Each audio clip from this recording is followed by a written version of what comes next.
Hello everyone, it's me again. This time I named my live and everything, so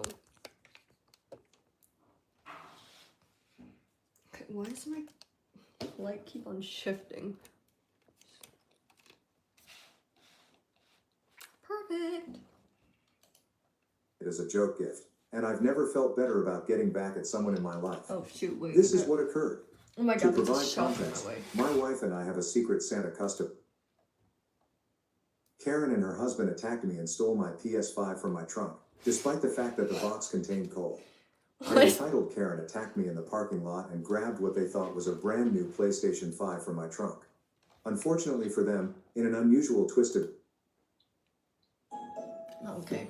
It's gonna show me an ad. You know, I thought growing up would be the worst. Bills! Bills. I'm done trying to understand or repair this connection. I'm over expecting they'll change or suddenly become the parents I needed. I have officially changed my phone number. Our new house address is not listed. I took a promotion that puts me in charge of our company's West Coast expansion, which means we'll be moving across the nation. Stephanie's employer also has an office there, and her family has already made plans to visit. The medical device initiative continues to save lives. Last week, we received statistics indicating that our technology had avoided over 200 possible cardiac incidents. Alex still works at the same hospital that rejected our device implementation proposal, which is ironic given that Karen and her husband attacked me and stole my PS5 from my trunk, despite the fact that the box contained coal. An entitled Karen attacked me in the parking lot and grabbed what they thought was a brand new PlayStation 5 from my trunk. Unfortunately for them, in an unusual twist of destiny, what they stole was full to the brim with coal.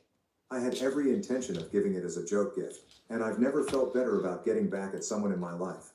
This is what occurred. To provide context, my wife and I have a secret Santa custom that we follow every year. During the holidays, we look for a family in need or facing a difficult financial condition, and we offer holiday cheer by purchasing Christmas gifts for the entire family. We surprise them with the gifts on Christmas Day. This year, we chose a family with a young kid who was a straight-A student and desperately desired a PlayStation 5. I had planned to surprise him with it on Christmas Day.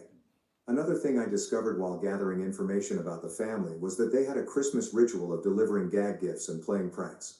Naturally, I decided to participate in the fun. My plan was simple. In addition to the real PlayStation 5, I'd find a separate PS5 box and use it as a prank gift. I filled the box with charcoal, attached a letter that said psych, with a troll face, and made sure everything was safe by adding extra padding to keep the charcoal in place. After weeks of begging around, I located a friend who was ready to give me an empty PS5 box. I graciously accepted it and began to work on a gag gift. Now all that remained was to get the genuine PlayStation 5. This is where things took a surprising turn. I located a local gaming shop with one PlayStation 5 left in stock and went to buy it right away.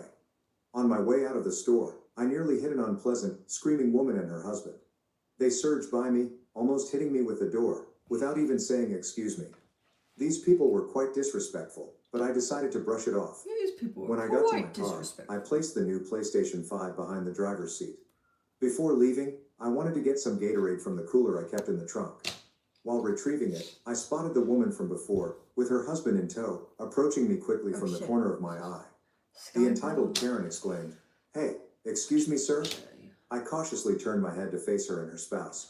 Cautiously. Can I help you? I asked. Are you the guy that bought the last PlayStation 5? The spouse He inquired. was getting joked. Silently loathing myself, I responded, "Yes, that would be me." This is That would be entitled me. Karen stared at me and said, "Well, I need you to give me the PlayStation 5. We really need it." I replied, "I'm sorry, but the PS5 is a charity gift for a secret Santa that I'm doing." Karen responded, "Well, how about you be a secret Santa to our kids and give us the system?" I firmly responded, "Ma'am, I'm sorry, but I can't do that." Her spouse remarked, "Dude, you can easily find another one at another store or a pawn shop nearby. Bruh. Why don't you guys just do that?" I countered. That's when Karen lost it. She began yelling, "Our time is valuable. We can't waste time looking around town for another one." I replied gently, "I'm sorry, but a lack of preparation on your part is not my problem." Before I could finish, Karen interrupted me, saying, Oh, don't give me that BS." The spouse then replied, "Okay, listen, I have $200 in my pocket. That's yours if you just give me the PlayStation 5. I informed him, "It cost me $400. Karen, clearly agitated, snapped, "For the love of God, just take the money." Before I could finish saying, "Sorry, that's not going to happen," my spouse gave me an unexpected shove. I'm a bigger guy, yet this threw me completely off guard. The shove knocked me to the ground, sending my spectacles flying off my face. Is that As I spectacles? struck the ground, the spouse said, "Grab the box." I Oh dimly my observed God, is them this guy reach like into my fighting car's George trunk and Washington? remove the PlayStation 5 box. I scrambled to find my Spectacles fell off, glasses and no? put them back on, just to watch the two of them speed across the They parking lot to jumped their him. car. They opened fire I on chased him. after them, but they were able to reach their vehicle and get inside before I could catch up. They rushed away as I stood there, filled with rage and disbelief at the audacity of what had transpired. Gotta push your. A bystander What's it called? approached to see if I was okay after the shove and offered to contact the I police. forgot what he was even wearing. I was so outraged that I decided to contact the police myself. I wanted to see if they could get the store to look through any CCTV tape for a license plate or anything beneficial. As I unlocked my car door to get my phone, I noticed something tucked in the back seat. The PlayStation 5 I had just purchased, still in its bag with the receipt. Confused, I opened the package for a sanity check and discovered the brand new PS5 still wrapped. I sat there for a minute, stunned by the entire scene. I had obviously seen the couple steal a PlayStation 5 box, but the one I had just bought was there in front of me. Then it dawned on me. The PS5 they confiscated was a gag gift. When I discovered this, I nearly died laughing, much to the surprise of the bystander who had come to check on me. I explained the scenario to him, and he chuckled too. He asked if I still wanted to call the police, but I opted not to. It was just a joke gift, after all, and I saw no reason to try to get it back. As I drove away, I felt another sense of disappointment, not because of the theft, but because I wouldn't be able to see the couple's astonishment when their child opened the dummy box and saw a bag of charcoal and a troll face. Even better, they would be unable to return anything because it had been stolen. Sure, I didn't get to deliver the funny gift myself, but knowing I could still spread Christmas cheer to a less fortunate youngster made it all worthwhile. I can't believe they did that to you. First and foremost, I would have called the police in that situation. That is something I would never overlook. Yeah, literally. Sure, Are you got stupid? off pretty lucky Okay, when they stole the gag gift, which is incredibly hilarious. But to be shoved to the ground like that surely warrants punishment. Overall, wonderful for you for finding a way out of this, because things could have been much worse. My best friend's fiance confessed he loves me but still planned to marry her. I told her, she left him, and I'm helping her move on. My best friend and I have always been close, and I adore her. We're really open and honest with each other, about as close as two people can go without being romantically attached. We're even joking that we're wives, because we're so close. Because of her fastidious personality, we have already discussed random circumstances and how we would like the other to approach them. For example, if a guy asked one of us out, how would the other react? Or if we both developed affections for the same person. We've even discussed what would happen if one of us died. What? One of these situations involved a dreaded, if I had a boyfriend and he had feelings for you issue. The possibility of this happening has arisen several times over the years, with varied degrees of concern. We both thought that would be terrible, but we couldn't agree on how to deal with it. I've always claimed that I want to know regardless of the circumstances, but she insisted on not telling me. She has been adamant about this every time it comes up, regardless of how I phrase or change the circumstance. She made it abundantly apparent that she would never want to know. About 3 years ago, my best buddy began dating Your friend a guy. is literally me. He was already a loose member of our friend group, so we both knew him. I didn't think much of him at first. He appeared cool, courteous, and respectful. He gradually grew more integrated into our group, and he got along with everyone. The guys in the group liked him, the girls were excited for my closest friend, and, most importantly, she was overjoyed. She had always wanted to be in love, and he seemed ideal for her. He treated her and everyone else with great respect. He and I got along great, but we never hung out one-on-one. Our conversations were primarily limited to small talk about music, work, and other casual topics, which occurred in group situations. He made similar efforts to connect with the other members of the group, and I always appreciated that he was interested in her life and the people she was close to. I've always been the odd one out among our group of pals. I missed a few classes in school, so the most of my pals are significantly older than me, and I've always been the baby of the group. While most of us attended to the same institution, I've never been interested in dating. Though I've had interest for men, I'm a daydreamer who is obsessed with my profession. My future goals do not include children, and may not even include marriage. The idea of love appeals to me, but I've always been content with myself and have never felt compelled to seek Hey, make it out. sure you like This and resulted in subscribe an for more ongoing joke among our content. friends about me dying alone, surrounded by dogs. It was innocent fun, and the guy joined in on the jokes. Over time, I observed that he was particularly concerned in my love life, urging me to follow my goals and take my time. My best friend always did the same thing, so I didn't think much of it. Until about 4 months ago, I met a man, 25 million, who utterly swept me Okay, off my feet. 25 million years We'll old. call Oh, him bro, Max that's because that mouth. is his name. It was very unexpected. He just swooped in, and we've had a lovely, fairy tale-like romance. Because of my lack of experience with relationships, I've spent a lot of time discussing my sentiments with my best buddy. She's pleased for me, offers advice, and is usually quite supportive. Her fiancé, let's call him Guy, is often present during these chats and occasionally contributes. Everything seemed wonderful and awesome until Guy started acting strangely. We'd be hanging out as a group, and I'd relate a tale about Max. Guy would suddenly act strangely, informing me that seemingly typical things Max did were red flags.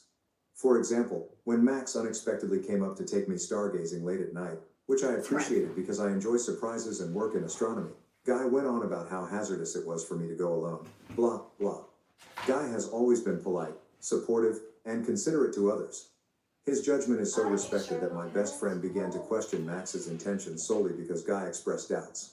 Meanwhile, all of my other pals thought Max sounded fantastic and dismissed Guy's conduct as strange. During this time, Guy told me that he planned to marry my closest friend. I was ecstatic for them and pledged to keep it a secret. He told me because he wanted advice on the ring and how my best friend wanted to be proposed to. Everything appeared fine until it wasn't. The tipping point occurred when Max met my friends for the first time. Everyone liked him, and he appeared to get along with everybody. Max and Guy were speaking off to the side when Guy abruptly dropped his drink on the table and walked out of the pub. My best friend became perplexed and pursued him, while I approached Max Okay, to find out I what had left for happened. like 1 second. Max What appeared happened? shocked. He told me that Guy had been performing the big brother thing, which he had learned from a number of the guys in the group. The majority of them were joking around, but Guy was much more serious. He stormed out after Max expressed how serious he was about me. Max told him that there was no need for concern because he would never injure me. Later on, Max speculated that Guy might be envious. I was hesitant because Guy had never done or said anything to indicate that he had affections for me. He'd always treated me the same as the rest of the group, despite the fact that we spent more time together because I frequently visited him and my She's not closest jumping to friend's house. conclusions. I decided I'd had enough of the stress and messaged Guy. First, I inquired if he was okay. Then I stated I hoped things was okay amongst us all. The conversation went as follows. My response: is everything okay? I hope we're good. The gentleman: it's not cool. I don't trust that guy. You: do you mind if I ask why not? Specifically: no one else has bad vibes. Everyone even invited him to the beach tomorrow. Guy: what are you saying? He looks at you funny. I can't explain it properly. You've known me a while. You know I have your best interests at heart. Trust me on this. I understand that you can't help but get bad vibes, but no one else does. I'm sorry, but I need more than trust me to go on. While I appreciate your concern, I'm capable of making my own mistakes, and I don't think this is one. It would mean a lot to me if you could try to get along with him to make it easier for him to fit in. Eat that I plan on up. keeping him around for a while, and best friend wants to do double I dates. plan on and stuff. keeping him around for You're a going to while. run into him eventually. Guy replies: 1, double dates sound lame. 2, even if they didn't, I don't want him to come. I say, 1, take that up with your lady. 2, do you really not like him that much? He responded, okay, he seems alright, but kind of weird. How can a theater kid be so alpha? It's more that I'm jealous. My response was, I resent the notion that theater guys can't be manly. Why can't a theater guy be more alpha?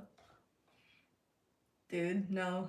As a theater guy, I'm so alpha, dude. Like, you don't even know. But also, the group is really tight, and everyone really likes you. You've been one of us for years now.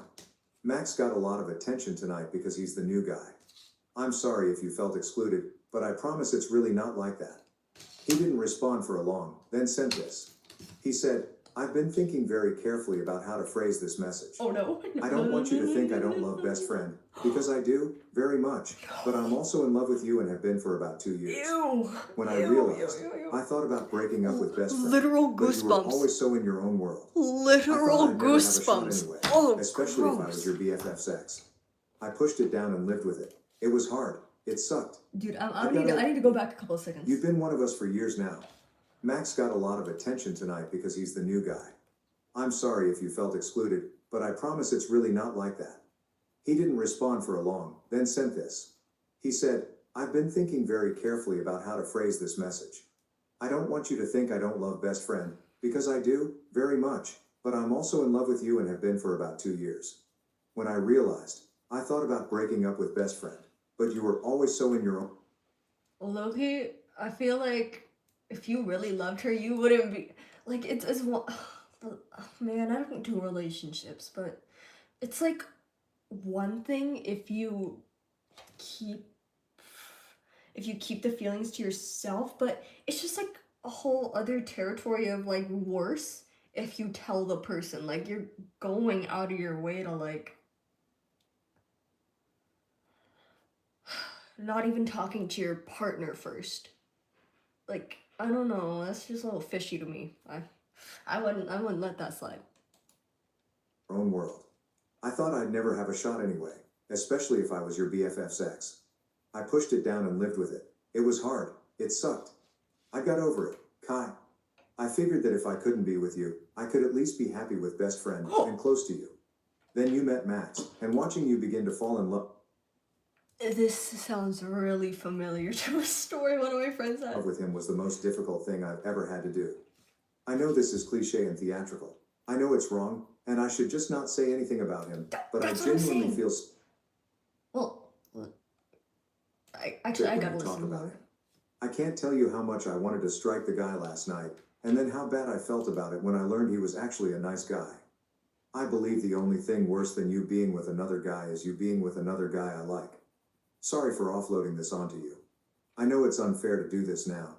I do love best friend. You know I do. I want to marry her. I would rather you didn't tell her, but what happens next is up to you, I guess.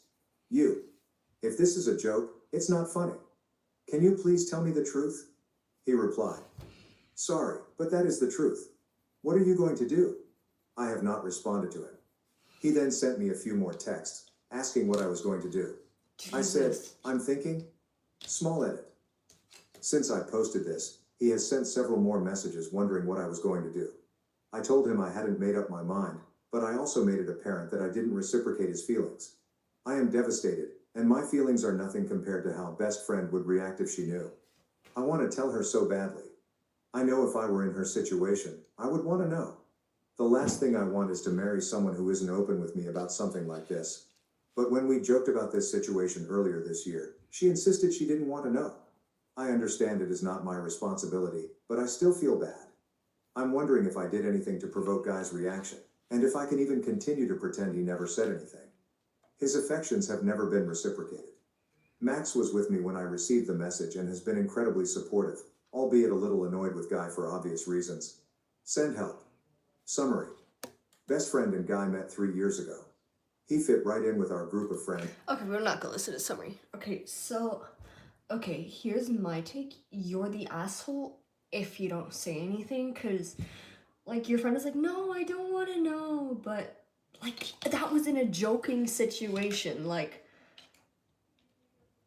I wouldn't want to, I feel like maybe I wouldn't want to, like, talk to my friends about, like, say I had, like, a boyfriend or something, or to, like, oh, what would we do if, like, I was dating someone and they liked you? It's like, oh, that's like a really icky thought, you know? Maybe you don't want to talk about that. For some people, like, I would talk about it because it's like a hypothetical, you know? It's just a hypothetical, but I can see why people wouldn't want to talk about that. So I think she's just, like, joking.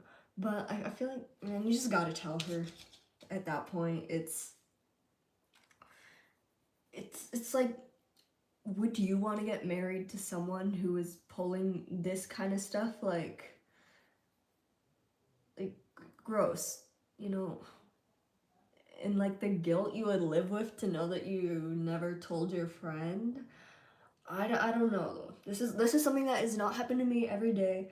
Like, as you can see, I don't really go out much. I'm literally drawing Phoenix Wright on live stream at my grown age, but, you know, that's just my 2 cents. Got along with everyone, and was overall a pleasant person. Life continued on. They moved in together, and I was overjoyed for her. He is everything she has ever wanted. Grr. Okay, I'm low-key leaning towards they're the asshole, because, dude, they moved into... I feel like she should have let her know before she like made all of these big decisions. Like I feel I've never done it, but I feel like moving in with another person is kind of like a big decision, and I feel like this is something you'd want to know. Like,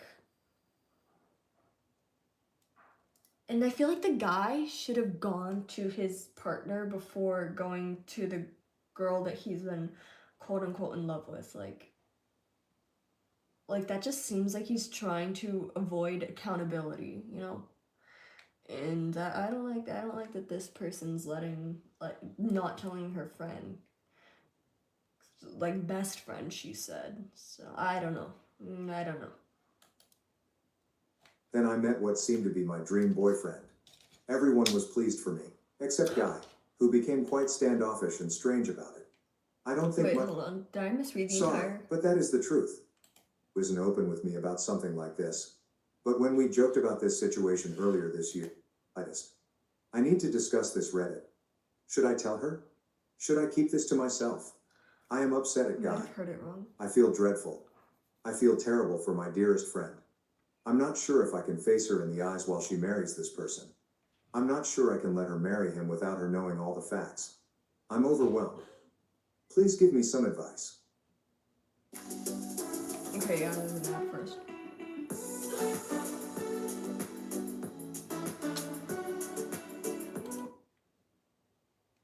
Update.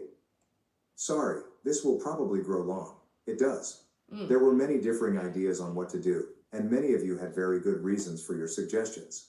However, there appeared to be a consensus. 1. This sucks, and there is no ideal answer, and 2. Everyone seemed to agree on the letter idea, which had been presented by a couple of people. The gist was that I should write a letter, add screen caps, and then give her the information. That way, she would have some control over whether or not she wanted to know.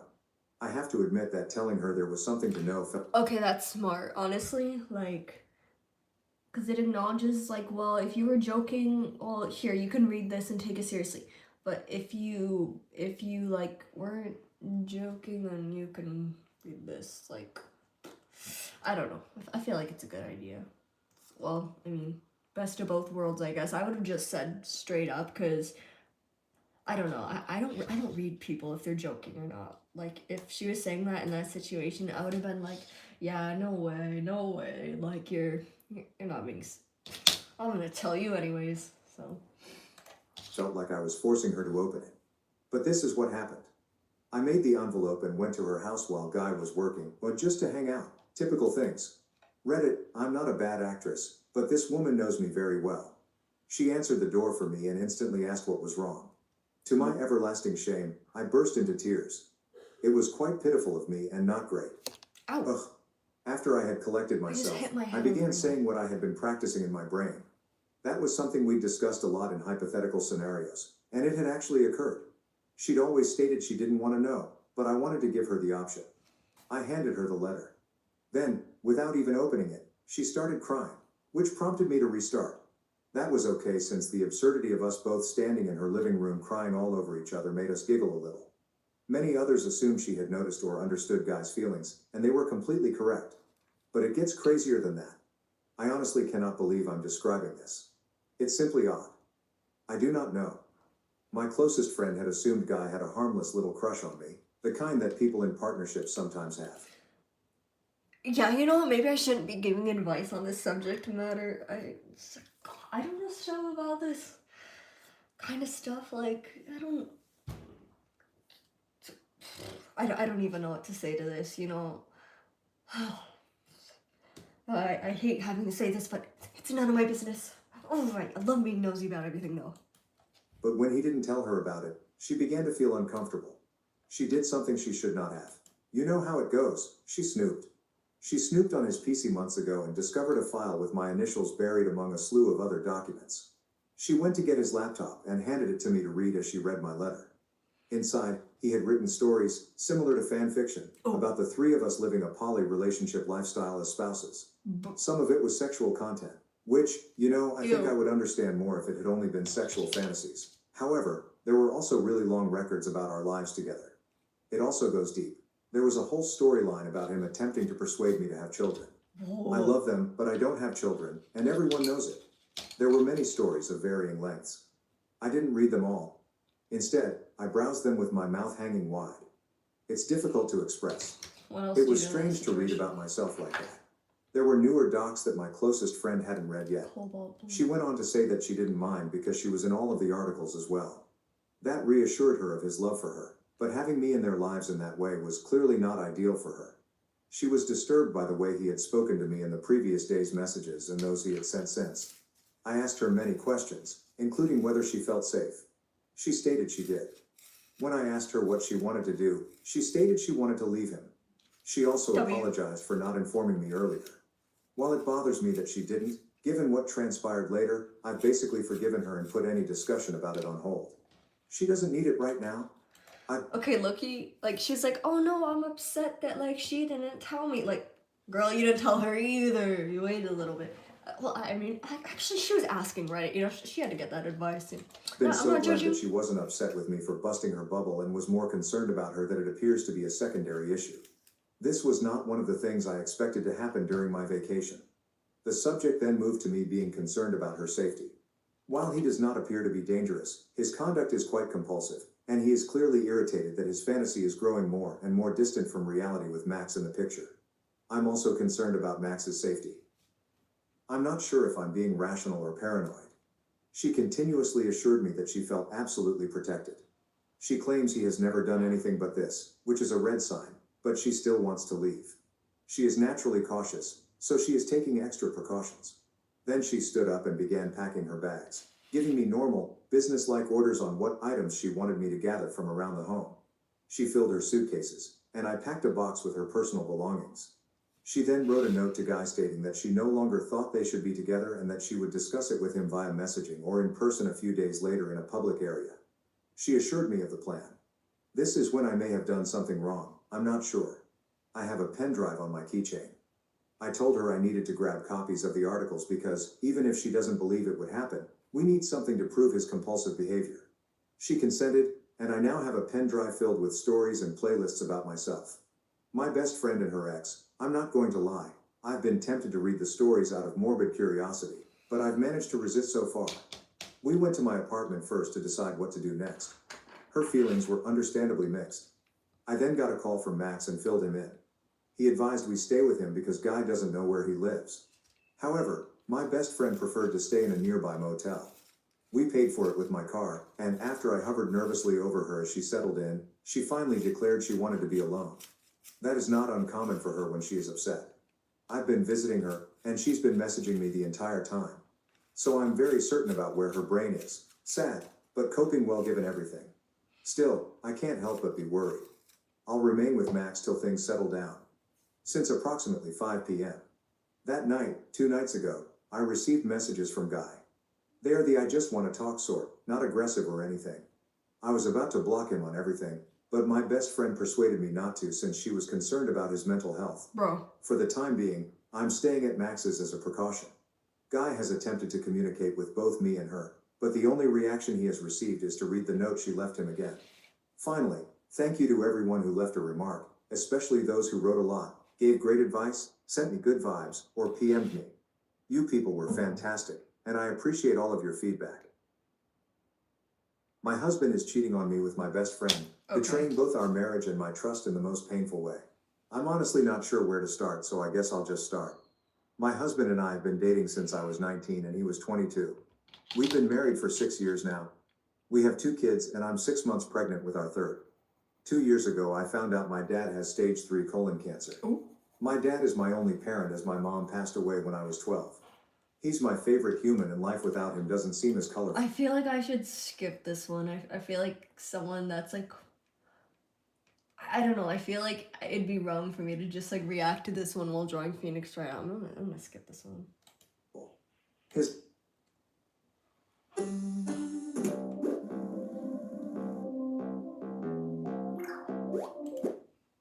I am so lucky to have an army of internet friends. You guys are the best.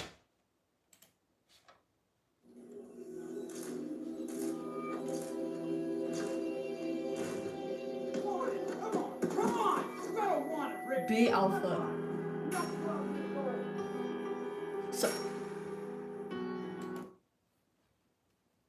mother-in-law ruined my wedding by spiking my drink, then What? tried to buy my forgiveness with $5K. Now we're left to navigate the fallout.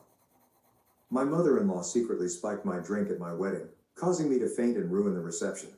Now she's trying to buy my forgiveness with $5,000 because my husband has made his decision. Hi everyone, I'm Rachel, 27F, and I just got married a week ago to my wonderful husband Jaden, 32M. The wedding felt like something straight out of a telenovela. This whole journey began 2 years ago at a local coffee shop. I was a regular there, always needing my morning caffeine fix to start the day. One day, I noticed a tall guy with kind eyes standing in line behind me. He seemed nice, but to be honest, I wasn't really paying much attention. All I could think about was getting my hands on a latte. Real. Later that same week, I bumped into him again, and this time, we ended up chatting while waiting for our coffees. We talked about everything. Our favorite books, weird childhood stories, and even our mutual love for that cozy little coffee shop. We laughed a lot, and for the first time that day, I felt truly awake. Looking back, I realized that I was quick to judge at first, perhaps because I was so absorbed in my routine or because Jaden wasn't the kind of guy I typically gravitated toward. But that day, something shifted in me. There was a genuine kindness in him, a warmth in his smile that I couldn't Make sure ignore. you like and subscribe. We exchanged numbers, and that very night, Jaden texted me, asking if I wanted to grab dinner sometime. We ended up going to this tiny Italian place hidden away on a side street. The food was incredible, but the best part was our conversation. We talked for hours, and it felt effortless. We discovered we had a surprising amount in common, a love for old movies, a secret passion for karaoke, even though neither of us is very good, and a shared obsession with tacos. Over the next few weeks, we started seeing more and more of each other. We went on hikes, explored museums, and even tried, and failed, to take a pottery class together. The more time I spent with Jaden, the more I realized how special he was. He was funny, intelligent, supportive, and always knew how to make me smile. He pushed me to be a better person and made me feel like I could be completely myself around him. Then, on our second anniversary, Jaden surprised me with the most incredible proposal. We were on a weekend getaway to a charming cabin in the mountains. It was snowing softly outside, and we were cuddled up by the fireplace when Jaden got down on one knee and pulled out a ring. I don't even remember exactly what he said because all I could focus on was the love shining in his eyes. Of course, I said yes. Must be nice. As soon as we got back from our cabin trip, I dove into planning the wedding with so much excitement. But this is where things took an unexpected turn. After Jaden and I got engaged, I met his mom, Maria, 57, for the first time. She lived a bit out of town, so we hadn't had the chance to meet before. At first, Maria was incredibly sweet to me. She talked about how thrilled she was to finally have a daughter-in-law. Jaden was her only child, and she mentioned that she had always wanted more children, so having me join the family felt like a big deal to her, almost like gaining another child. She even hugged me warmly and said she couldn't wait to get to know me better. However, things began to change rather quickly. That weekend, Maria came to stay with us to help with some wedding planning and to spend more time together.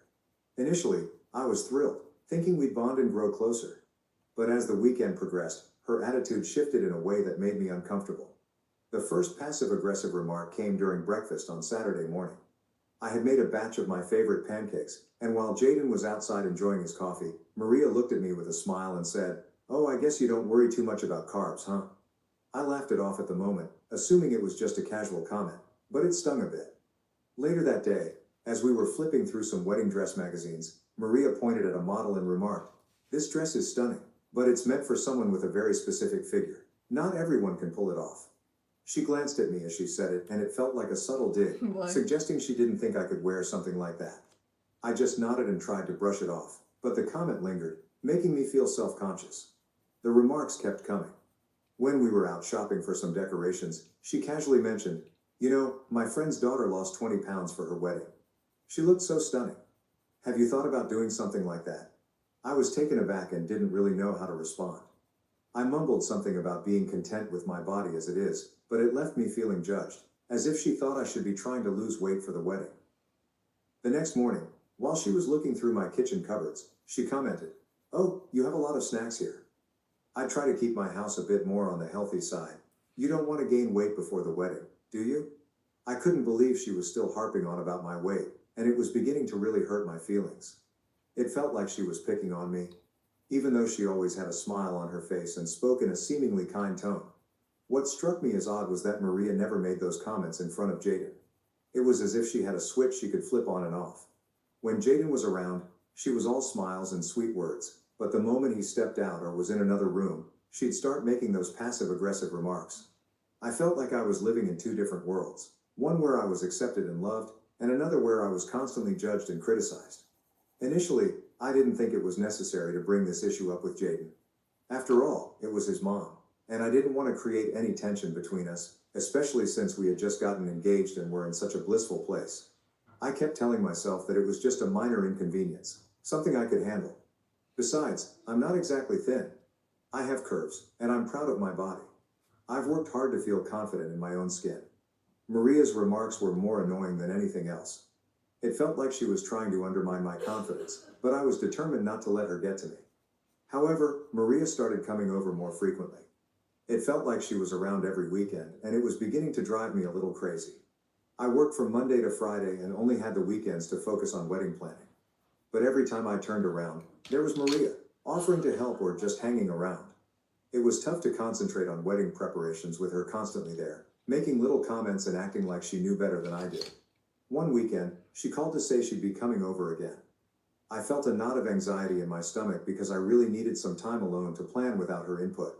So I told her I was going to be busy and wouldn't be at home. She asked what I was up to, and before I could stop myself, I blurted out that I was going to look at wedding dresses. I think I just wanted her to know that I had important things to do. To my surprise, she got really excited and said she'd love to come along. I didn't know how to say no without sounding rude, so I reluctantly agreed. The next thing I knew, she was at my door, beaming and eager to help me find the perfect dress. I tried to smile back, but inside, I was dreading how this shopping trip would unfold. We visited a few bridal shops, and from the moment we stepped inside, Maria was in full mom mode, suggesting dresses that didn't appeal to me and making comments about how certain styles wouldn't flatter my figure. It was utterly draining. I felt like I couldn't even breathe without her casting judgment. When I tried on a dress that I genuinely loved, she remarked, "It's nice, but don't you think it's a bit snug around the waist? Maybe something more flowy would suit you better." I was crushed because I adored that dress, but her words made me second guess myself. By the end of the day, I hadn't found a dress, and I was feeling pretty low.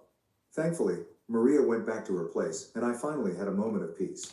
For the next few days, she kept texting me, asking when I would be looking for dresses again. I just kept saying that I didn't know when I'd have the time. I was determined not to tell her when I planned to go shopping, but my plan unraveled when Jaden mentioned to his mom that I'd be going dress shopping the next day. So she called me, asking what time she should come over. I found myself at a crossroads. Maria had already made so many remarks about my body that I dreaded the idea of her tagging along. I knew that if I took her with me to the bridal shop, she would ruin the day with more comments and judgments, so I decided to come up with an excuse. I told her that the bridal shop had a rule allowing only 2 people to accompany me, and my mom and maid of honor were already on their way. I realize now that it was a pretty lame excuse, but at that moment I couldn't think of anything else. Maria quickly pointed out how ridiculous my explanation was and said, "What kind of bridal shop only allows 2 people? That's just silly." I fumbled for a response and said, "I know it's weird, but that's what they told me." I was sweating bullets because I knew how flimsy my lie sounded. I hurriedly told her I had to go and ended the call before she could ask any more questions. As soon as I hung up, a huge wave of guilt washed over me. I hated lying, especially to Jaden's mom, but I just couldn't face another day of her making me feel bad about myself. I decided to focus on the positive and remind myself that this day was supposed to be fun and exciting. My mom and maid of honor picked me up and we headed to the bridal shop. I did my best to shake off the lingering guilt and just enjoy the moment, and in the end, I found a dress that I absolutely loved. After that, Maria didn't call, text, or even visit our house. She still kept in touch with Jaden, which was a bit of a relief since it avoided any awkwardness between them. I sent her a picture of me in the wedding dress, hoping to share some of my excitement with her. She responded with just a thumbs up emoji and nothing else. I wasn't sure how to interpret that, but I decided not to overthink it. With so much to do as the wedding approached, I didn't have time to dwell on her reaction. As the wedding day drew nearer, I became increasingly busy with all the preparations. Honestly, I didn't reach out to Maria again. There was so much to coordinate, finalizing the guest list, confirming the caterers, and ensuring that all the decorations were perfect. Finally, the big day arrived. It exceeded all my expectations. The ceremony was beautiful, and I couldn't stop smiling as I walked down the aisle toward Jaden.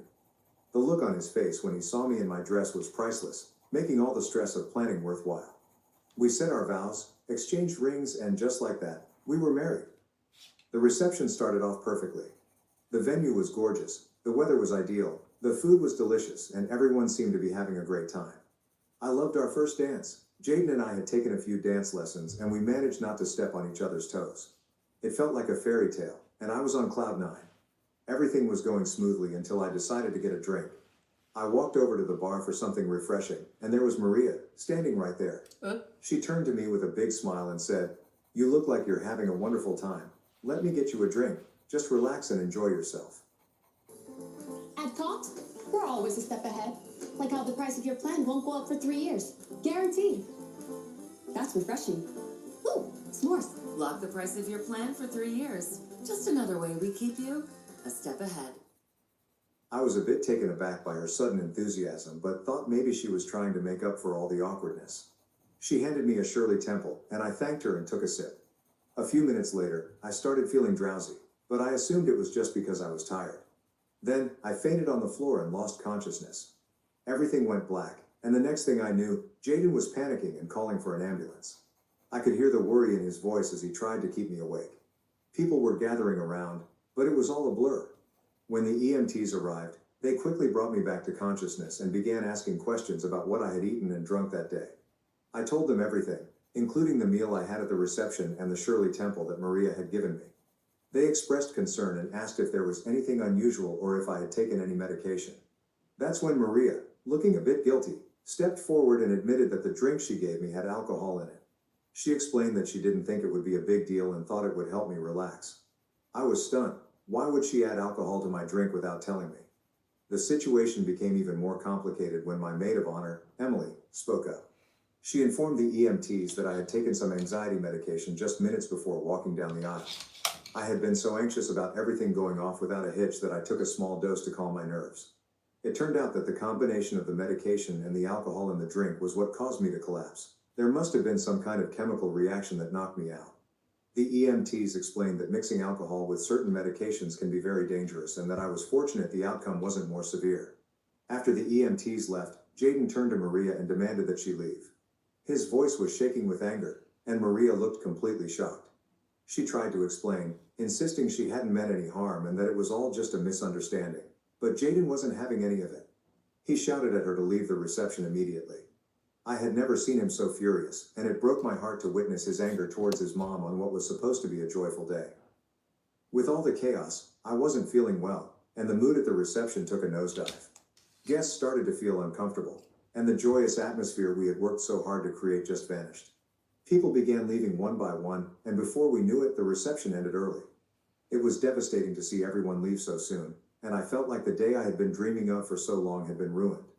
Jaden and I went back to our hotel room, and I was left trying to process everything that had happened.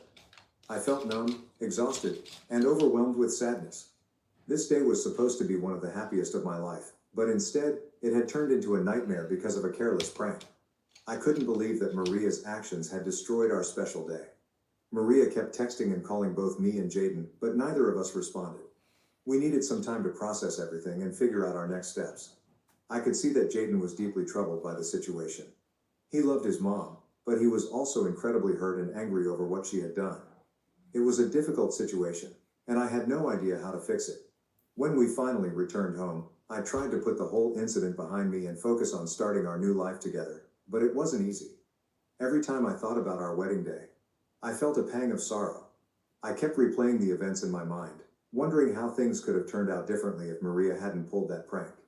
It felt like a dark cloud hanging over what should have been a beautiful memory. Thankfully, we soon left for our honeymoon, and it was such a relief to escape all the drama and stress. Jaden and I had an amazing time exploring new places and creating beautiful memories together. It was the perfect getaway, and for those 2 weeks, I felt like everything was back to normal. We laughed, relaxed, and enjoyed each other's company without a care in the world. She's better When we than me. returned I would home, have been still reality pissed hit us about the hard. wedding.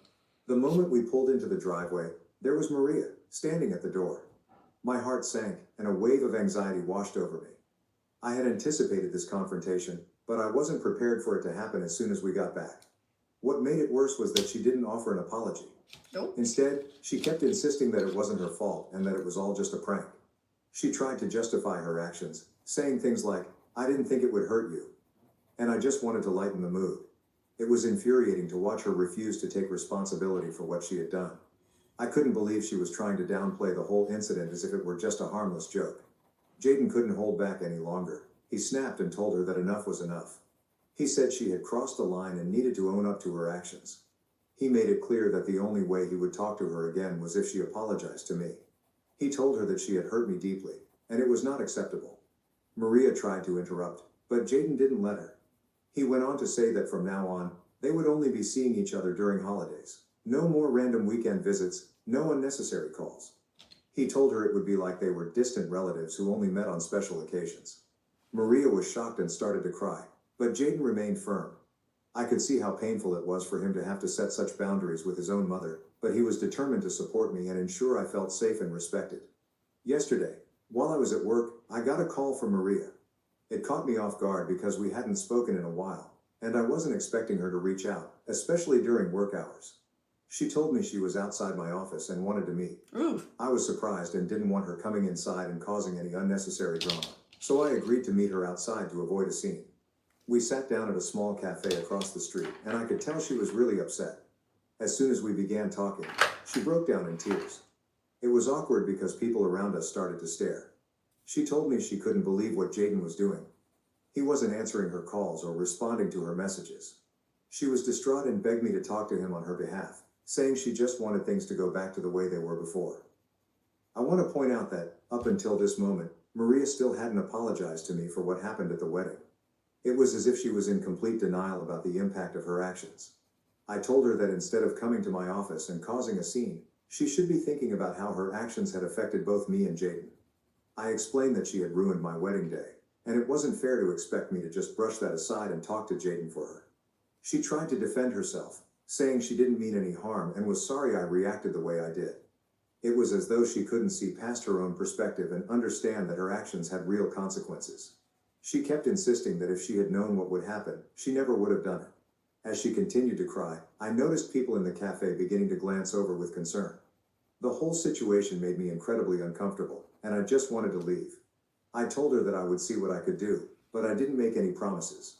Up until now, I still haven't talked to Jaden about it because I'm not sure if I'm ready to forgive Maria. After all, she only apologized after I prompted her to do so. My mom thinks I should just let it go and forgive my mother-in-law, but I'm not entirely sure. What do you all think? I'd really appreciate your advice. Update 1. Hi everyone, thank you so much for your comments and suggestions. It really means a lot to have a space where I can share my story and receive support. Maria's constant texts and calls were starting to wear me down. So I decided it was time to have another conversation with Jaden and figure out how we could move forward. I told Jaden that Maria had come to my office and apologized to me. It wasn't entirely true. Her apology wasn't exactly what I needed, but I felt like it was time to start mending things, even if just a little. I told him that I had forgiven her, which was mostly true, because I wanted to move past this mess and focus on our future. Jaden looked at me with concern and asked if I was really sure. I assured him that I was ready to move on, but we needed to set some boundaries with his mom to avoid any more drama. He seemed relieved that I was willing to forgive her, but he also recognized that this wasn't just about me, it was about us as a couple and our need for peace and stability. After our talk, Jaden texted Maria, letting her know that he was glad she had apologized to me and that we were ready to try and move forward. However, he also made it clear that the boundaries we set before still stood. No more dropping by unannounced, no more constant calls, and no more overstepping her limits. He told her that we needed some space to focus on our own lives. Maria responded almost right away, saying that she was sorry for everything and that she just wanted to be a part of our lives. She promised to respect our boundaries and give us the space we needed. I still have mixed feelings about the whole situation. On one hand, I'm glad that Maria seems to be taking our boundaries seriously. But on the other, I still feel a bit uneasy because I know that one slip-up could bring all the drama back. I'm trying to focus on the positive and remind myself that we are making progress, even if it's slow. Some of you have asked about my anxiety, and I want to thank you for your concern. I don't feel comfortable going into too much detail, but I do want to clarify that my anxiety wasn't about Jaden or our relationship. I knew he was the one for me from the moment things got serious between us. The anxiety was more related to the wedding day itself and the immense pressure that comes with planning such a big event. We had over 200 guests attending, and I was determined for everything to be perfect. I worried endlessly about all the little things that could go wrong, like the food not turning out well, the music not being enjoyable, or the decorations not living up to my expectations. The thought of any detail going awry made me incredibly anxious. I wanted our guests to have an amazing time and to remember our wedding as a beautiful and joyous celebration. Update 2. Hi everyone. Something unexpected happened, and I'm still trying to figure out how to feel about it. Things were going smoothly until last weekend when Jaden received a call from Maria inviting both of us to dinner at her place. She mentioned that it was important for us to have this dinner to start getting things back to normal after everything that had happened. Jaden told me about the invitation and asked what I thought. I told him it would be okay and that we should go. Maybe this was her way of trying to make amends. When we got to Maria's house, she greeted us with a warm smile. But after dinner, Maria did something that completely took me by surprise. Bruh. She got up, left the room, and came back with a check for $5,000. She handed it to me, saying she was truly sorry for ruining our wedding day and that, while she couldn't change the past, she wanted to give me this money as a way to make up for it. I was completely taken aback and immediately felt uncomfortable. It was such an unexpected gesture, and I didn't know how to respond. I refused the money right away, telling her that I didn't need it and that we should just let bygones be bygones. Jaden agreed and told her that she didn't have to give us any money, but Maria was persistent. She wouldn't take the check back and ended up slipping it into my coat pocket. What? I was so shocked and didn't know how to handle it. She seemed almost desperate for us to accept it, which only made the situation more awkward. After that, we left her house and headed back home. On the way, Jaden and I talked about what had happened, and we were both confused. Why would Maria give us such a large amount of money? It felt strange, and I couldn't help but wonder what her true intentions were. Was she genuinely sorry, or was this her way of trying to buy our forgiveness? I'm not sure, and it's left me feeling really unsettled. Jaden and I discussed it again, and we're still not certain about what to do. He's just as confused as I am, and we both want to approach this situation in a way that's fair and respectful. We don't want to hurt Maria's feelings or dismiss her attempts to make amends, but at the same time, we don't want to feel like we're being bought off. If anyone has any advice or has gone through something similar, I'd really appreciate hearing your thoughts. Update 3. It's been 2 weeks since my last update, and honestly, not much has changed. We still have the check that Maria gave us, but we haven't cashed it. It's just sitting in our drawer, almost like a reminder of everything that's happened. I'm not really sure what we'll end up doing with it, but for now, it's just there. As for our relationship with Maria, things are pretty much the same. We're all in this holding pattern where we're trying to be civil and respectful without revisiting the past too much. She's been respecting our boundaries, which has been a huge relief. She doesn't show up unannounced anymore, and the constant barrage of texts and calls has stopped. It feels like she's genuinely trying to do better, and that gives me some hope for the future. The McDonald's snack wrap is back. You brought it back. Ranch snack wrap. Spicy snack wrap. You broke the internet for a snack. Snack wrap is back. It is not that serious.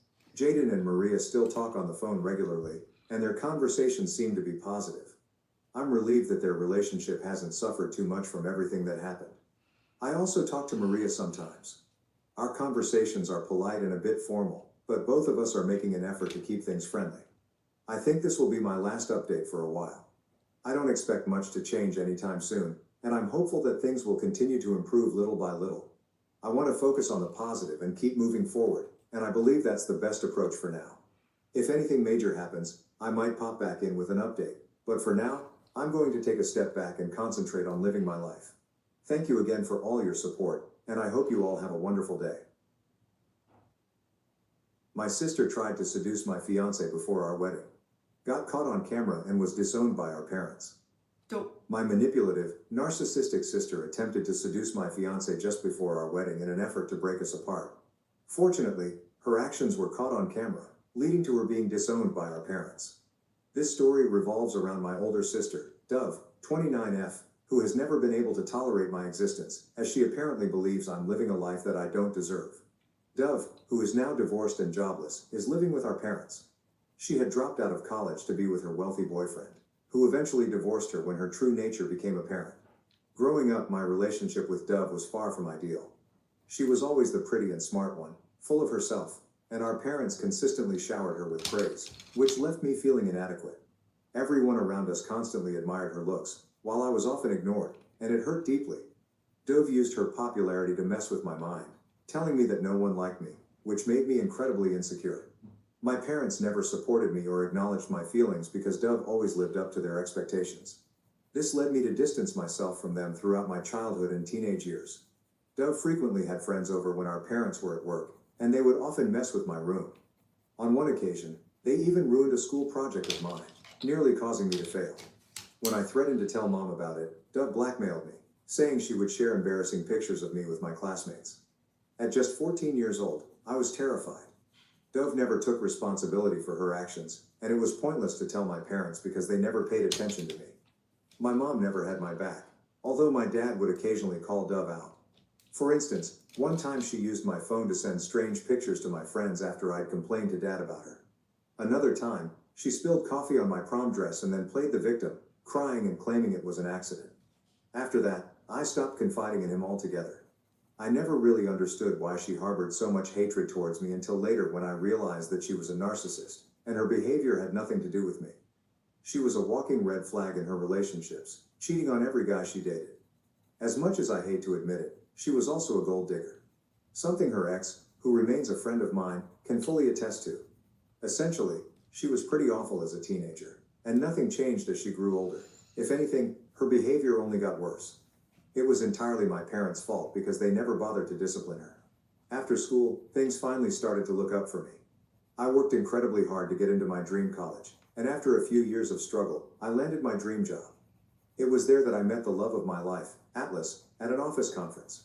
He was smart, kind, and handsome, and we hit it off instantly. Within a few months, we started dating. We traveled a lot, which only strengthened our bond. Atlas was very close to his family, so he introduced me to his siblings and parents just a few months into our relationship. But when it came to introducing him to my own parents, I took my sweet time. The main reason for this delay was my sister Dove and her malicious intentions. I always had this nagging feeling that she would find a way to ruin everything. She was the one who always got the best of everything as a child and teenager, and now that my life was going better than hers, I was certain she wouldn't be able to handle it, especially when it came to my relationship. However, I couldn't keep delaying the introduction any longer. Atlas was beginning to grow suspicious of my reluctance to introduce him to my family. So, after a year and a half of dating, I finally told Dad about him. Dad was thrilled that I had found a man who was worthy of me and invited us over for dinner. While I was excited, I was also equally stressed because I knew Dove could go to any lengths to sabotage my happiness. Although Atlas was aware of my family dynamics, I went over it with him in detail. He was relaxed about it and reassured me that he would handle whatever came his way. A few days after I spoke with Dad, I unexpectedly received a call from Dove. It was surprising since she had never reached out to me before. She started asking questions about Atlas and when I planned to visit home, but it was clear that her real interest was in getting more details about Atlas. I can only assume that Mom had told her I was seeing someone and that our relationship was getting serious. Dove was suddenly trying to get all chummy with me, but I could see right through her motives. Now, I'm grappling with whether I should take the risk of introducing Atlas to Dove, knowing full well that her intentions are far from good. I'm also considering an alternative, perhaps inviting my parents over to my place so they can meet Atlas without involving Dove. Update 1, thanks for all the great advice. Some of you asked for more details about Dove, so here you go. It's true that my parents, especially my dad, began to see Dove differently after her divorce, and she really brought it on herself. She had been academically gifted, but once she got to college, her entire focus shifted to her looks and beauty. That's when she met Jeremy, a super rich guy, and jumped into a relationship with him, completely abandoning her studies. During my final year of school, I was busy preparing for my college entrance exams, and Dove kept telling me I would never get into my dream college. But I did, and for the first time, I got validation from my parents. They were genuinely happy and proud of me, but Dove couldn't stand it. She was jealous that all the attention was on me and not on her. To sabotage my moment, she announced her engagement to Jeremy at the celebration party my parents had organized for me with close family and friends. It was obvious from Jeremy's expression that he had no idea she was going to do this, but she succeeded in making the day all about herself. Everyone immediately became curious about Jeremy because, according to Dove, he was extremely wealthy. Dove loved to show off the expensive gifts he bought her and would constantly tell me that I'd never find a rich husband because I was ugly and no one would want to date someone like me, always trying to make me feel bad. I eventually told her that I wasn't a gold digger like her and that I could pay my own bills, so she could have the rich husband if that's what she wanted. In truth, she was incredibly selfish and downright evil, the most selfish person I've ever known. A week later, Dove and Jeremy got engaged, but by then I was already off to college and didn't attend the engagement. During my time in college, I had no communication with her. It actually felt good to come home for the holidays, knowing that Dove was living with Jeremy. Even during the holidays, she would often be away on vacations to exotic locations with him. After a year of dating, they had a lavish wedding, with most of the expenses covered by Jeremy. Dad chipped in for the remaining costs as a courtesy since Dove wasn't earning anything. Their marriage didn't last long, though. After 3 years, they got divorced. The reason, as I later found out, was that Dove didn't want to have children, while Jeremy was eager to become a father. Although he assured me he never pressured her, he was frustrated that she never disclosed her feelings about it beforehand and had avoided the conversation for 3 years. He also mentioned her drinking and partying habits, flirting with guys at bars, and that she had married him purely for his money, with no emotional connection. I couldn't help but wonder how he remained blind to her true motives for so long. Jeremy even showed me videos of Dove out drinking with guys who were touching her inappropriately, and she did nothing to stop them. I was relieved he finally ended things with her, but my parents took Dove's side, blaming Jeremy for pressuring her about having kids, never acknowledging her faults. After the divorce, Dove moved back in with my parents since she wasn't working. She had dropped out of college to marry Jeremy, and now, after 5 years, she had no degree and no work experience. She pretended to be traumatized by the divorce, but in reality, she was happy to be free. Within a month of the divorce, she was back to her old habits, clubbing and hooking up. Her life seemed to revolve around weekly dates and ditching people, and her Instagram stories made it clear what she was really up to. 2 years into my career, I landed my dream job with a great salary, and my parents were thrilled. After receiving the job offer, I visited home, and Dad was so proud of me, I couldn't have been happier. We were having dinner when Dove returned home, looking partially drunk. Dad was upset at the sight of her and commented that Dove should have focused on her education like I did, instead of ruining her life over Jeremy. He pointed out how much I was earning and how Dove was still dependent on them for money. Mom tried to get Dad to stop making such comments, but hearing this, Dove lost her temper and slammed the door. That's when Dad finally realized just how spoiled Dove had become. He told Mom that it was time to knock some sense into her, insisting that Dove needed to start taking her life seriously and get back on her feet instead of continuing to leech off them. By this point, I was completely fed up with her. Later, Dove barged into my room and smugly told me that no matter how much money I made, I could never be like her. She even went as far as to body shame me, pointing out my belly fat and chubby cheeks. As a teenager, those kinds of comments used to break my heart, but now, I just didn't care. I laughed in her face and told her that I had no desire to be like her and that she clearly needed to work on fixing her attitude. That set her off, and she demanded that I leave the house. I calmly reminded her that this was our parents' house, and she had no authority to boss me around. The next day, as I was packing to leave, I noticed that 2 of my dresses had been badly torn, clearly cut with scissors. I went downstairs and showed my parents what Dove had done. Dad was furious and called Dove out, but Mom, as usual, tried to make excuses for her, claiming Dove was in shock and didn't know what she was doing. Dad wasn't having any of it. He warned Mom to stay out of it and then unleashed his anger on Dove, telling her that she needed to get her life together because he was done providing for her or tolerating her narcissism. This confrontation didn't sit well with Dove, and she ended up hating me even more because of it. From that point on, I was subjected to Dove's wrath, but her hatred didn't bother me. It only became unbearable when she started making advances on my boyfriend. After much consideration and talking it over with Atlas, I decided it was time to visit my parents with him. There was no point in hiding him from Dove any longer because, no matter how hard I tried, she would eventually find a way to get to him. My friends advised me that it was better to test his loyalty now than to risk losing him later. Dove would only succeed in her malicious intentions if Atlas allowed it. With a sense of dread, I showed up at my parents' house with Atlas. I tell you, she was practically throwing herself at him. As he was exchanging greetings with Mom and Dad, Dove almost forcefully pushed herself onto him for a hug. I have no idea what made her think Atlas would fall for her looks. She had completely transformed her appearance, dyeing her blonde hair black, getting all dressed up in a new outfit, with her nails and hair perfectly done, as if she was on a date with him. She tried to force her way into the conversation, but it was clear that everyone was ignoring her. At the dinner table, she quickly rushed to sit beside Atlas. When I asked her to move so I could sit there, she gave me an annoyed look but eventually complied.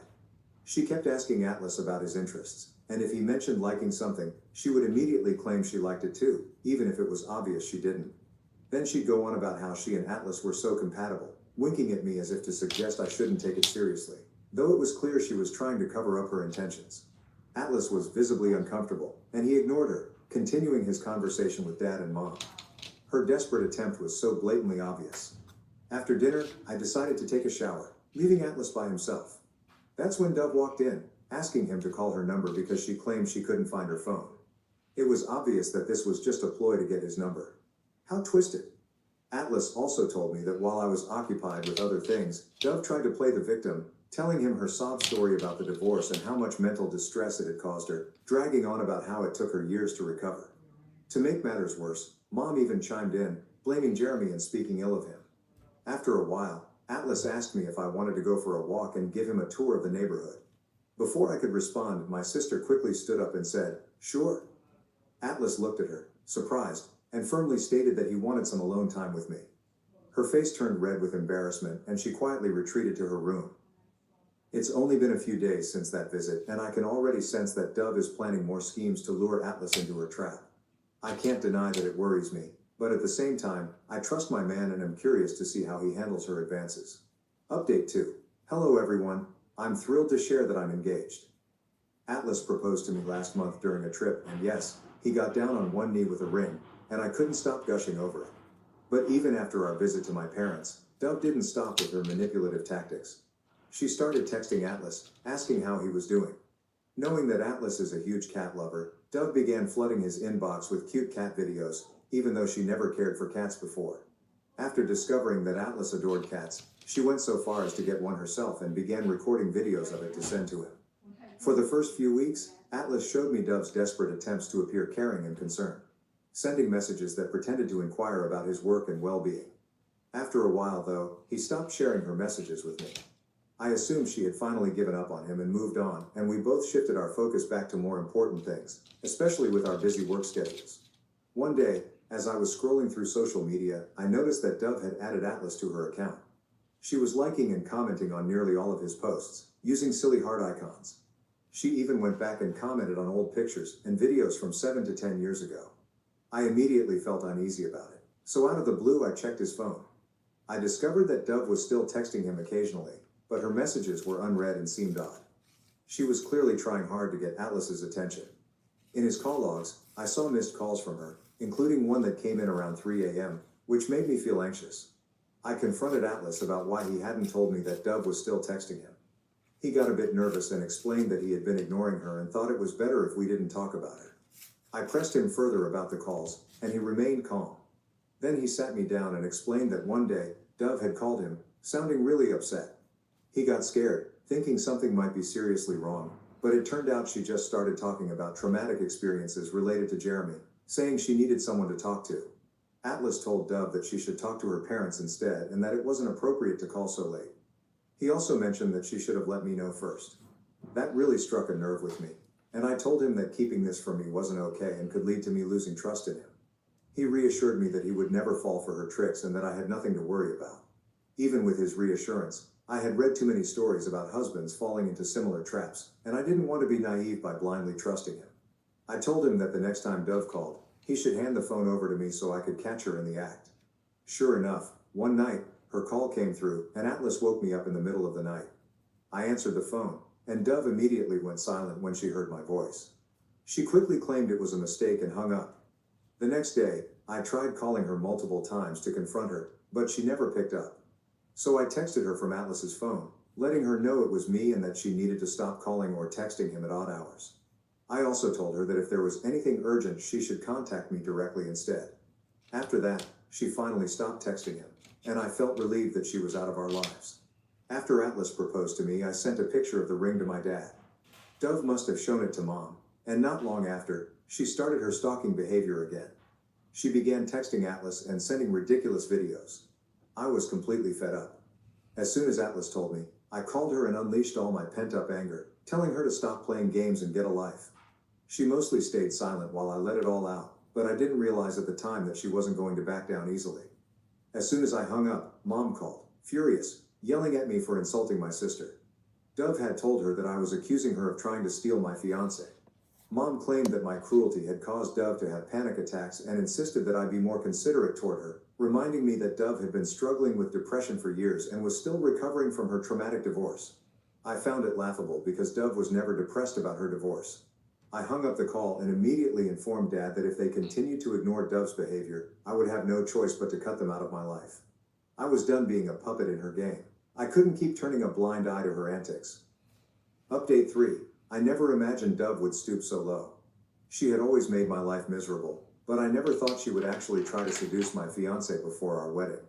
The bullying, body shaming, and constant ridicule were one thing, but realizing that she was willing to go as far as trying to ruin my wedding by seducing Atlas was a bitter pill to swallow.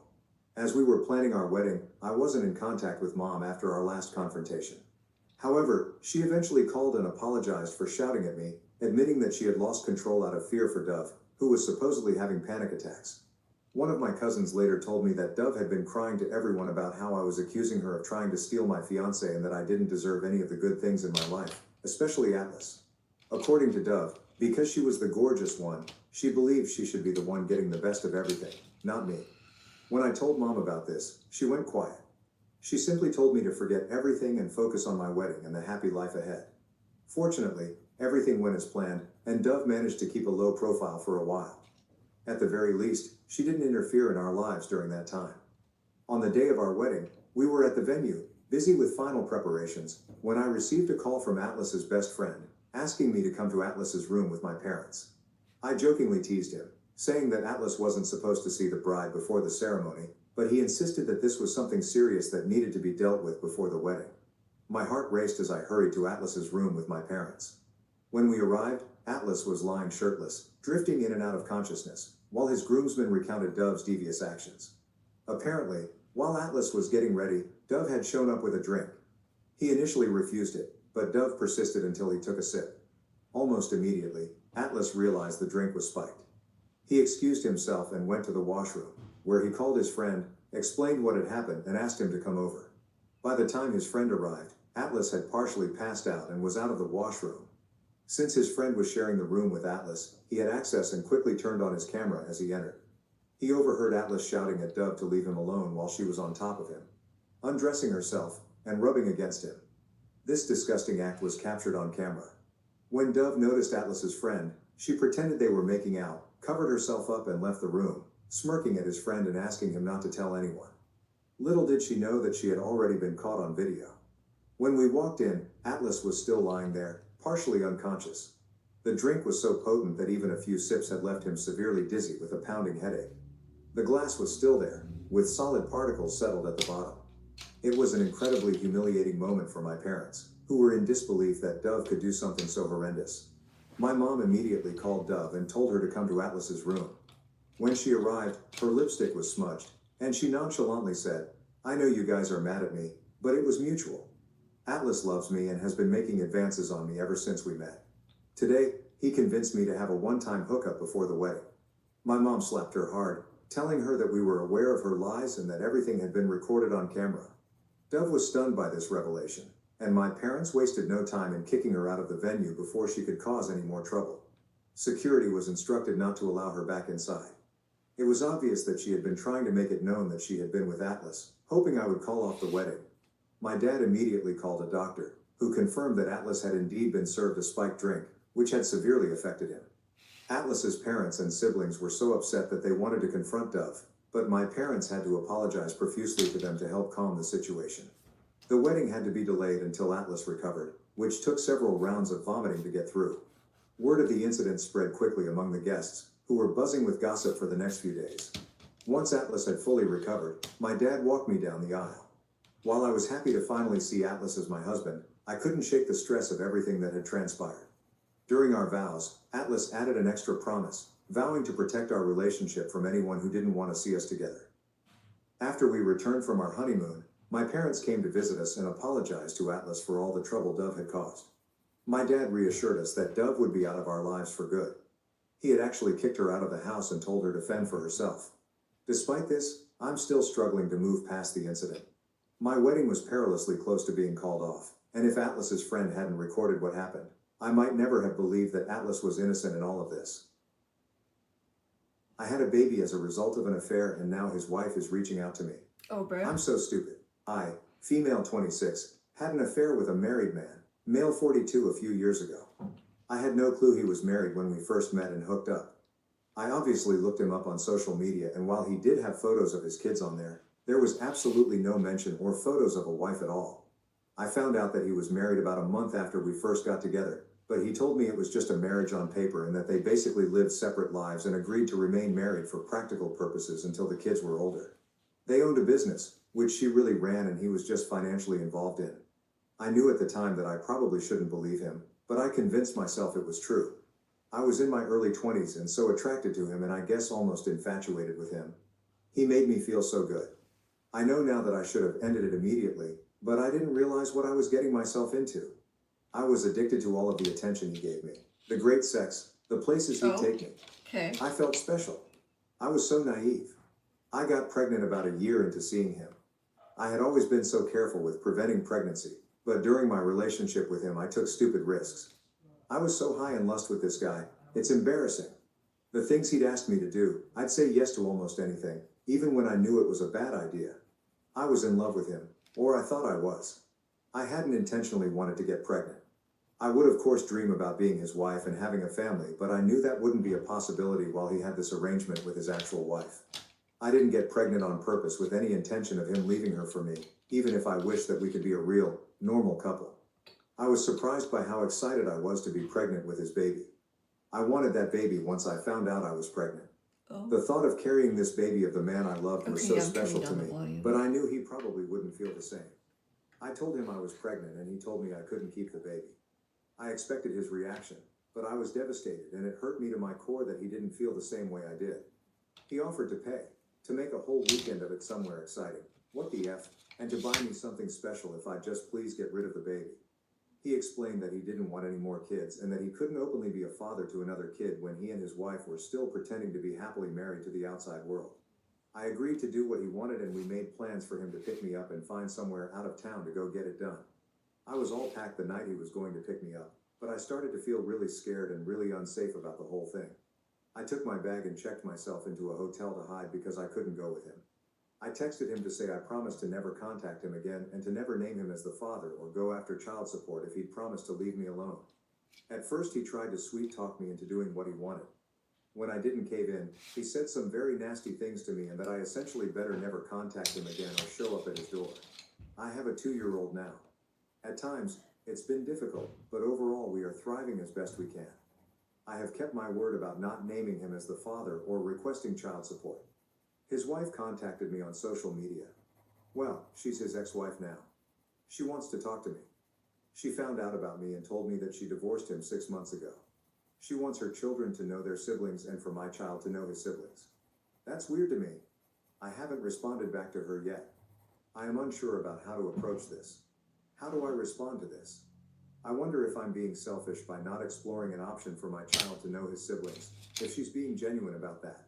If I was married and my husband fathered a child outside of our marriage, I don't think I'd feel the same that she does. Relevant comments. Comment 1: I didn't know he was married when we first got together. I acknowledge that I should have ended the relationship as soon as I found out he was married. I allowed myself to believe what he told me, which made it seem not so bad, like this was some sort of agreement he and his wife had. Emotionally, I was already hooked. I'm not making excuses. I wouldn't say I was happy to bring a baby into this situation. There was a huge mix of emotions. I felt like I was in love with him, so there was a part of me that was excited at first. That feeling soon died, but I still felt that I loved my baby still. I tried to do the best thing that I could, which was to remove myself from his life and his family's life. I just wanted to be able to keep my baby and love my baby. I did not get pregnant on purpose. I wasn't on birth control. I had been on birth control when I was slightly younger and had life-threatening health complications as a result. He knew I wasn't on birth control. He loved unprotected sex. I was stupid and I agreed to do it. I would do almost anything he asked sexually. I tried to track my cycle and would tell him when it was probably not a safe time to do it. His wife isn't really what I'm afraid of. Whatever she'd want to say to me is probably deserved anyway, and more. Comment 2. He found out about the pregnancy before I ghosted him. And upon finding out I was pregnant with his child, there was absolutely no real discussion about what we were going to do. We were going to do what he wanted to do, and he had it all planned out. He threatened me, by text and by phone calls and voicemails, when I told him I was not going to go with him on this abortion vacation he had planned. I begged him to please not force me to do that, and he turned mean. I offered to never contact him again if he'd just let me go. After threatening me again, about what he'd do if I didn't keep my word, he agreed. He has kept his side of the bargain and has never contacted me. Comment 3. I've been assuming that she found out about me on her own, maybe saw something on his phone or computer and has probably known for a while before reaching out to me, if it's actually her. I get what some people are saying about siblings and such, but that man is not my child's dad. He is the dad of his older kids, but he's not the dad of my kid. I'm still young and I hope to have more children one day, and those children would be my son's siblings. I hope to find a man who loves me and my son and with whom I can have a legitimate relationship. I haven't been with another man since I ended things with this guy. I actually just went on 2 dates for the first time very recently. I'm not desperate to find a man right now, but I hope to find real love one day. Those people are not my son's family. He's 2 and they're old enough to drive. So I don't think they're missing out on any sort of important relationship right now. I understand wanting to know your bio family, and I feel he can decide that later on when he's old enough to have a day. Depending on where we are in our lives at the time, he might not feel a need to know those people. I don't plan to lie to my son about his conception, but I don't think we need to involve ourselves with the man's ex-wife and teenage children at this time. Update 1. I made a post 3 weeks ago and things have only gotten stranger. I had an affair with a married man a few years ago. I regret it and I will never do anything like that ever again. I knew it was wrong from the very beginning, but he captivated me. I was naive. I allowed myself to believe when he told me they were pretty much just married on paper for the sake of their kids. I got pregnant, and while he tried to talk me into getting an abortion, I ultimately decided to keep the baby. I have a 2-year-old little boy now. I promised this man that I wouldn't expose our affair and I wouldn't formally identify him as the father or request child support. I did that because he was becoming very nasty about the whole thing, and I felt like due to the mess that I had created and the way I felt by the end of it, a clean break with no involvement with him would be the best thing for everyone. I moved back to where my family is, hundreds of miles from where he and his family live. About a month ago, his ex-wife reached out to me via social media, claiming they had been divorced for 6 months and that she wanted our children to be able to know each other. Now their kids are teenagers, so I didn't really think they'd want anything to do with the toddler and the woman their father was having an affair with. It seemed odd to me. After posting here, I sort of decided that I wouldn't respond to her. I'd just ignore it. She just sent me one message, so it wasn't as if she was badgering me about talking to me or meeting me. On Friday night, I decided to message her. I don't really know why. I think it was really just for my sake so I could have the chance to apologize to her. I told her that I would be more comfortable speaking with her face to face since I couldn't trust that it was really her. She said she understood. I was too nervous to meet her in person, but we did a video chat. I didn't know what to expect, if this was all a ploy just to unleash her fury on me or what. I mean, I deserve that. She wouldn't be wrong to feel that way. It was really her. She told me she discovered our affair when she found communications between the two of us, after our relationship had ended. She told me I'm one of many women he had affairs with over the years, and she knew about somebody even before he met me, but she didn't divorce him at the time. Finding out about my child was the final straw for her. I told her I was sorry for my relationship with her husband and admitted that I knew he was married. She graciously told me she forgives me and that while she harbored a lot of anger towards me initially, she ultimately blames her husband. I'm not blameless, but she chooses to not hate me, essentially. She said she couldn't have said this 6 months ago or a year ago when she first found out about me, but she has moved past that. She still has anger toward him, in addition to many other emotions surrounding him. She started pouring out her heart to me about their 20-plus year marriage and life together, and it was very awkward because what do I even say?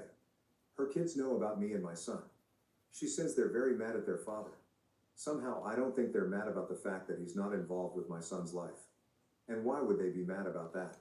I would hate myself if I were them.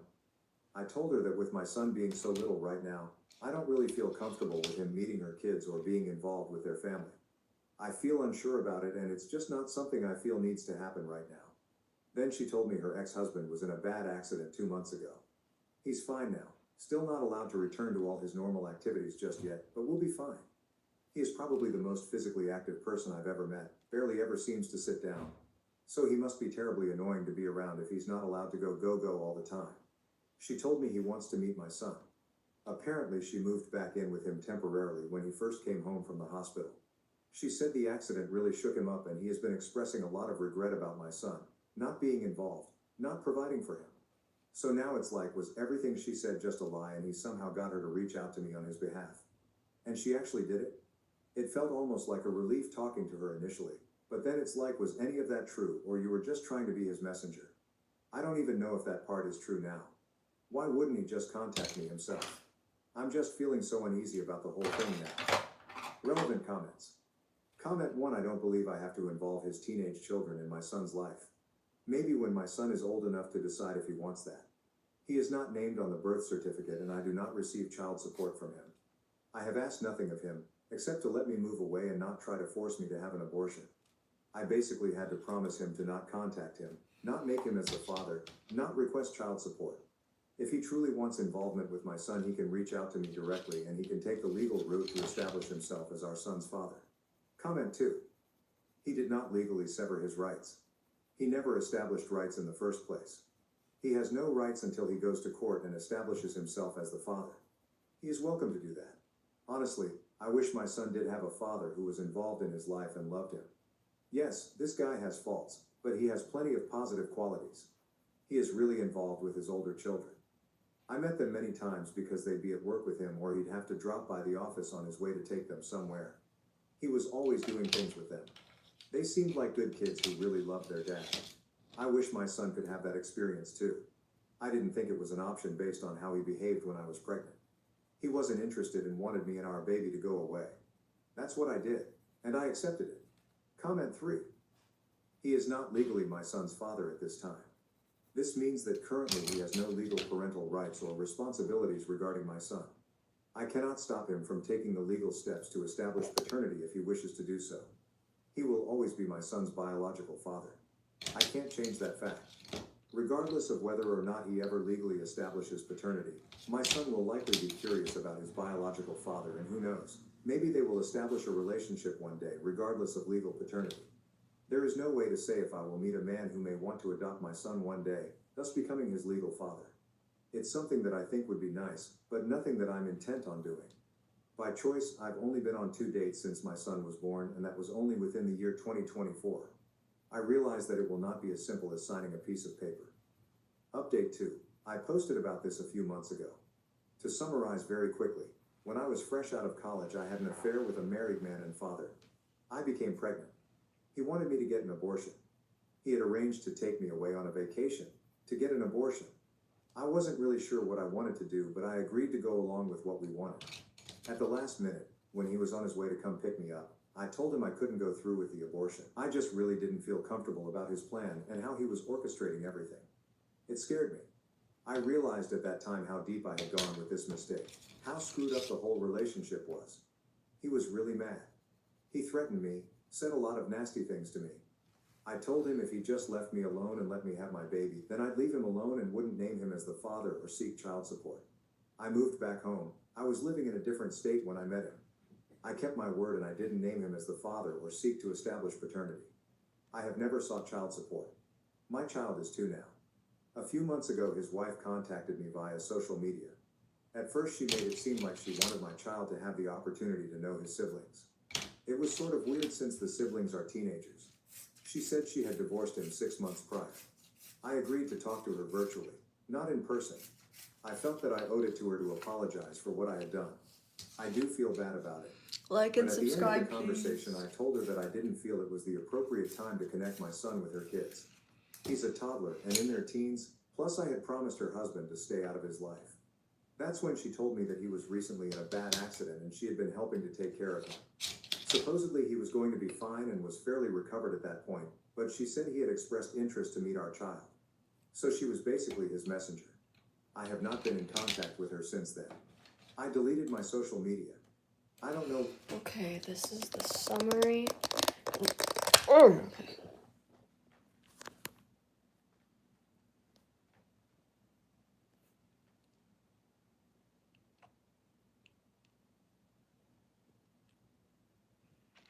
Okay, so, oh my god, what is on his forehead? No. Okay, well, this is what I got done. It's not much. I'm a very, very slow drawer, but thank you to everyone who stopped by, and I really hope I finish this soon, TBH.